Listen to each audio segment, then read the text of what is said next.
কুমিল্লা নগরীর চকবাজার এলাকায় ব্যবসায়ীরা ক্রমেই আতঙ্কিত।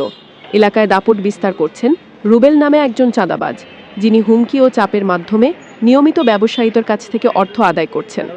স্থানীয়রা জানান, রুবেল আগে যুবলীগ নেতা ছিলেন, বর্তমানে তিনি নিজের পরিচয় দেন বিএনপি নেতা হিসেবে।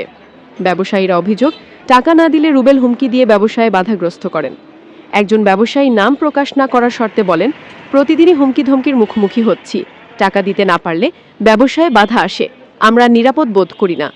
বাজারের ক্রেতা ও দোকানিরা জানান, রুবেলের দাপটের কারণে চকবাজারে আতঙ্কের পরিবেশ বিরাজ করছে। প্রশাসনের কার্যকর হস্তক্ষেপ না থাকায় ব্যবসায়ীরা নীরবভাবে তাদের দিন কাটাচ্ছেন। প্রশাসন দ্রুত হস্তক্ষেপের মাধ্যমে ব্যবসায়ীদের এই চাঁদাবাজির হাত থেকে রক্ষা করবেন বলে আশা করছেন স্থানীয়রা। আমি কুমিল্লা চকবাজার একজন ব্যবসায়ী। চকবাজারের ওই দিন আমরা চকবাজারের চৌমাহিতে যে রুবেল নামের একটা ছেলে আছে, সে চাঁদাবাজি করে, কিছু মাছের দোকান বসায়, তারপরে কিছু ভ্যান গাড়ি বসায়, ওইখানে বসাইয়া সে তাদের কাছ থেকে 500, 700, 200, 300 টাকা যা পারে সে চাঁদাবাজি করে। এই কারণে আমাদের বাজারের ভিতরে আমাদের যে হোলসেল মার্কেটে গাড়ি ঢুকতে খুবই সমস্যা হয়। এখানে যানজট সৃষ্টি হয়ে যায়, মাছের দোকান, তারপরে ভ্যান গাড়ি, এগুলোর জন্য যানজট তৈরি হয়ে যায়। আমরা ওখানে ওরা বলতে গেছি যে তোমরা কালকে থেকে আর এই কাজগুলি করবে না। তার এক ভাই বলছে যে ঠিক আছে, কালকে থেকে আমরা করবো না। আমরা তো চলে আসছি।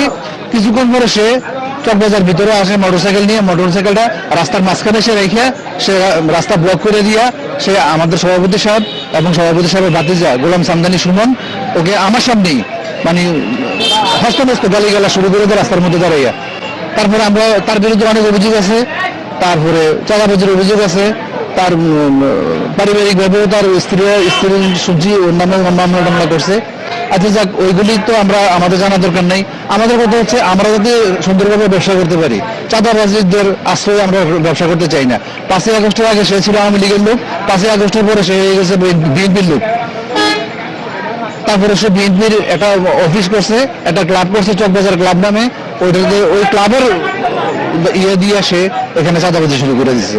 মানুষকে সহযোগিতার নামে সে মাছ বসাইয়া, তারপরে বিভিন্ন বসাইয়া চাঁদাবাজি করতো। তো আমরা তার প্রতিবাদ করাতে সে আমাদেরকে আইসা এখানে আমি, আমাদের সভাপতি, সেক্রেটারি, সাংগঠনিক সম্পাদক সকলের দোকানে গিয়ে আপনার গালিগালা চাঁদা দাবি করছে। তো আমরা পরক্ষণেই দোকানপাট বন্ধ করে আমরা একটা আন্দোলনের ডাক দিই, যেহেতু চাঁদাবাজ 5ই আগস্টের পর আর বাংলাদেশে কোনো চাঁদাবাজের ঠাঁই নেই। আগে কি হয়েছে না হয়েছে ওটা আমাদের জানার ব্যাপার না।